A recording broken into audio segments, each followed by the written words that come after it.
evening, I was running orders in Pearland, TX. I was running an order from Pearland to a customer in Rocheron, TX around 7:30 p.m. when I got trapped on a country road for more than an hour in a huge line of at least 50 cars that were backed up and moving a few miles an hour due to an organized trail ride going on. I later found out the trail ride was being held by a group. After nearly an hour, I finally came within about a 1/4 mile of the exit to the road, but once again I got stuck behind some of the riders.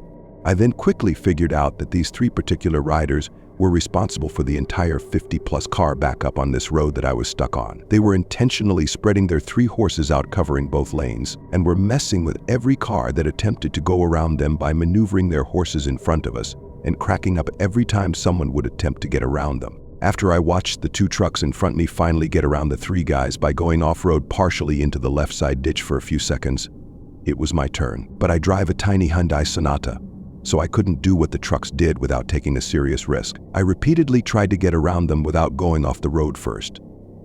They continued to move in front of me on every attempt while laughing and having a great time, so I decided I would roll my window down and try asking if they could please move to one side of the road so I could pass, and told them that it was an emergency and I needed to get home ASAP. One of them then told me to shut my beach A up. I immediately tried one more time to get around them by going the most off-road yet of my previous attempts, but the left rider quickly got in front of me again, forcing me to slam on my brakes, forcing a loud swear word out of my mouth, which apparently set the rider off into a rage when he heard me. So the guy immediately turns his horse sideways directly in front of my car and dismounted, where he then pulled out a gun and literally said, "I have to pop your ass right now." The other 2 riders maneuvered their horses right to my right, blocking me and trapping my car in that spot. I freaked out and immediately finished rolling my window up and making sure my doors were locked first as he approached. And before he came up to my window, I flat out panicked, and I decided to straight up floor directly into the side ditch to my left and somehow miraculously got around him without getting stuck. Before I was able to get out of the ditch and start driving the hell away from them, the gun fires off, striking my car. No joke, after my car was hit and I got around them, this only got worse. Then almost right away, not far down the road, I came up on one of the final stretches of cars before the exit, including the 2 trucks I had seen going around them before me. I immediately called 911 and started explaining to the operator what was happening. As I'm telling her everything and she's asking all her questions about the situation, I look behind me, and the guy who shot my car was hauling ass and attempting to catch up to my car. So I did the same maneuver into the left ditch another time as I'm screaming on the phone for help, telling the operator he's literally chasing me with a gun on horseback. I once again managed to not get stuck and maneuvered around more cars in the side ditch. I had to repeat this maneuver multiple more times while this guy kept chasing me with a freaking gun on his horse before finally being able to exit the road onto highway. I safely got to a gas station a few miles down the small highway, where I then waited for police to get to me. I spent the next hour doing a police report and giving the officers all of the details I could remember about the 3 guys. I then come to find out, as the police were talking to me, one of the officers finds a massive bullet hole going right into my trunk. The bullet was traced into my car, where the next hole was found with cotton sticking out of it, as it literally pierced the driver's side back seat directly behind me. They found the bullet on the floor directly behind me. One of the officers goes on to tell me that I'm extremely lucky because the bullet somehow hit the top rim of a metal frying pan that was in my trunk, severely denting the rim inward before it kept going and pierced through to my backseat behind me. I kid you not, I didn't even want the frying pan. My aunt randomly forced a bunch of kitchen stuff on me when I last saw her, practically forcing me to take the stuff she was unable to get rid of during a garage sale. So I finally said okay and threw a bunch of it into my trunk, had long forgotten about it. That pan apparently killed a lot of the bullet's momentum by stopping it from being able to pierce through my driver's seat.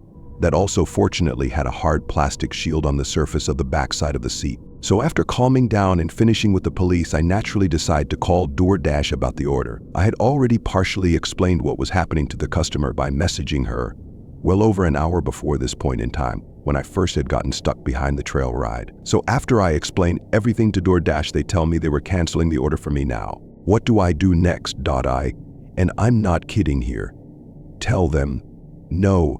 And after all that had happened, I'm only about a mile away from the customer, and I still had the Panera Bread order, and I was going to complete that freaking delivery. So I did exactly that. I made it to customer and handed the order to them directly while explaining the gist of what I had just gone through. The customer was nice and understanding about it all, ensuring me it was totally fine about the time the delivery took, and all that mattered was I wasn't hurt.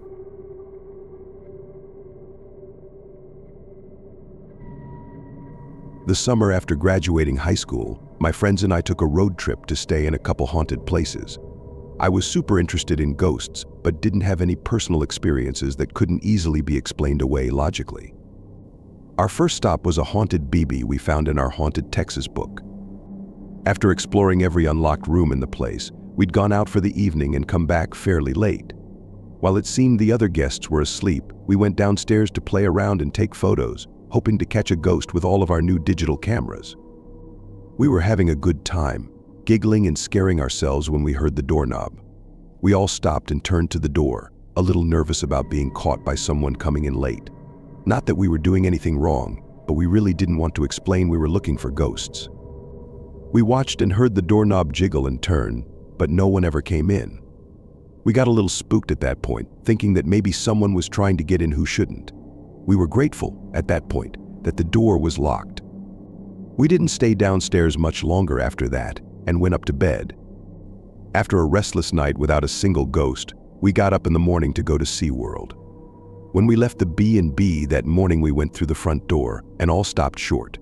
The wooden door was protected by a glass door that creaked loudly when we opened it and slammed shut. We hadn't heard the glass door at all the night before, when we watched the front door knob turn back and forth. With a few shared glances, we said nothing and continued on our day to SeaWorld. We were all so freaked out that we never talked about it beyond saying it was weird. That was the only thing that spooked us through the entire trip, because no human could turn that doorknob without using the glass door. Except for a few orbs in our photos and our own imaginations.